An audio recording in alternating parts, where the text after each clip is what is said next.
kalaban namin andyan sa likuran, around 30 meters away. May mga bahay dito dati at dito, meron yon bahay, banda dito, na skeleton. May atip siya pero sa first floor niya ay open. Diyan kami nagsilong dahil takot kami maraming niyog. Oh. Bagyo na malakas ang hangin. Takot kami na ma-artillery ng mga niyog. Kaya dito kami diyan kami nakisilong. At dito sa harap nitong puno na to, diyan ang isang bahay na inoccupy noon ni Major Biharin, yung aming deputy sa Light Reaction Battalion. So, binisita ko yung aking encounter site. Yung puno na yan, yan yung puno na yan. Diyan kami napainkwentro. Andiyan ang mga kalaban noon. Ang kasama namin, andun sila banda, ay yung Special Forces Company, yung kumagali, 32nd Special Forces Company, na pinamunuan ni Lieutenant Bansuela.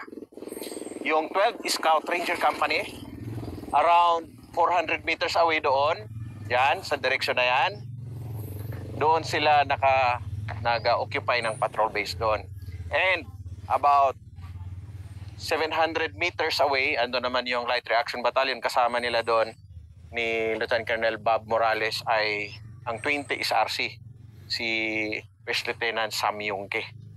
So dito kami, dito naganap ang aming enkwentro noon. Kami ay galing diyan sa Taran Hill, sa may Tumatangis, diyan yan banda, direksyon na yan. So pagbaba namin dito, ako yung leading. Pagbaba namin dito, sobrang sumasayaw yung mga puno na to. Saksi ito sa encounter namin.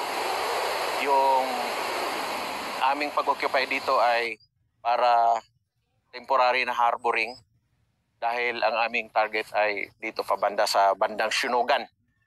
Ngayon, nung mga bandang 5:30, mag-agaw dilim na nun, dito kami, nag-occupy kami. Yan.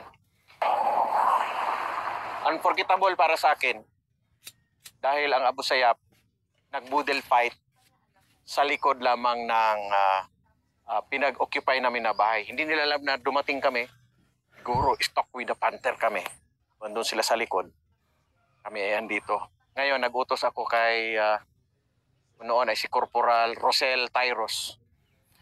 Occupy mo yung sa likod para ikaw yung security dun sa likod. At si Major Biharin ay umakyat dito sa isang may bahay na may second floor, umakyat sa dyan. At doon nagkaputukan dahil yung nag-boodle fight na Abu Sayyaf, nakita niya sumisilip doon si Major Biharin. Nirakat niya si Major Biharin. Alam ko may tama. So ako naman, takbo na kagad ako dito sa puno na yan. Yan ang nakasave sa akin. Kasi umuulan mga bala. Pati si Lieutenant Humalisa, yan kami sa puno na to. Dito kami. Ito. Dito kami. Ngayon, si Mendoza, may M203. So paputok siya, bumanda dyan yung bala niya, bumanda dito. Gumano yung bala, tugug doon.